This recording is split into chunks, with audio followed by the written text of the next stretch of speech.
Hi అండి, అందరికీ నమస్కారం. వరలక్ష్మి వ్రతం రోజు తాంబూలం ఇచ్చేటప్పుడు పాటించవలసిన పద్ధతులేంటో ఇప్పుడు ఈ వీడియోలో తెలుసుకుందాం. ఎవరైనా పెద్ద ముత్తైదువులు ఇంటికి వచ్చినా బొట్టు పెట్టి తాంబూలం ఇస్తారు. తాంబూలం ఇవ్వడానికి ఓ పద్ధతి ఉంటుంది. ఎలా పడితే అలా తాంబూలం ఇస్తే దాని ఫలితం ఉండదు. తాంబూలం ఇవ్వడంలోనే మీరు ఎదుటివారి శ్రేయస్సు ఎంతగా కోరుకుంటున్నారో అర్థమైపోతుంది. అసలు తాంబూలం ఎలా ఇవ్వాలి అంటే ముందుగా 3 కానీ అంతకన్నా ఎక్కువ కానీ తమలపాకులు తీసుకోవాలి. అవి శుభ్రంగా నీటితో కడిగినవి అయి ఉండాలి. ఆకు తొడిమలు మన వైపు ఉండేలాగా చూసుకోవాలి. ఆకులో వేసే ఒక్క కూడా ఒకటి తీసుకోకూడదు, 2 ఖచ్చితంగా ఉండాలి. మీరు ఎంత డబ్బు దక్షిణగా పెట్టాలి అనుకున్నా ఆ డబ్బుతో పాటు ₹1 విడిగా తాంబూలంలో పెట్టాలి. ఇక అరటి పండ్లు, యాపిల్, దానిమ్మ, బత్తాయి పండ్ల లాంటివి ఏవైనా తాంబూలంలో ఇవ్వచ్చు. అయితే అవి కూడా 2 తీసుకోవాలి.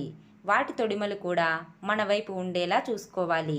అలాగే వీటన్నిటితో పాటు అమ్మవారి వద్ద ఉంచిన నానబెట్టిన శనగలు, నైవేద్యంలో ఉంచిన ఏదైనా ఒక తీపి పదార్థం కూడా మర్చిపోకుండా తాంబూలంలో వాయనంగా ఇవ్వాలి.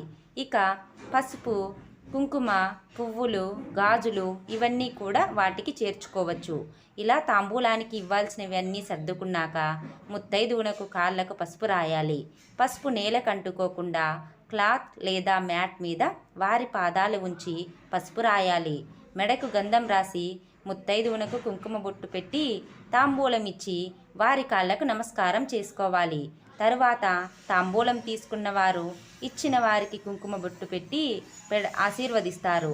వరలక్ష్మి వ్రతం నాడు తాంబూలం ఉదయం వేళ ఇస్తారు, లేదంటే సాయంత్రం ఇవ్వచ్చు. కానీ చీకటి పడక ముందే తాంబూలం ఇవ్వడం మంచిది.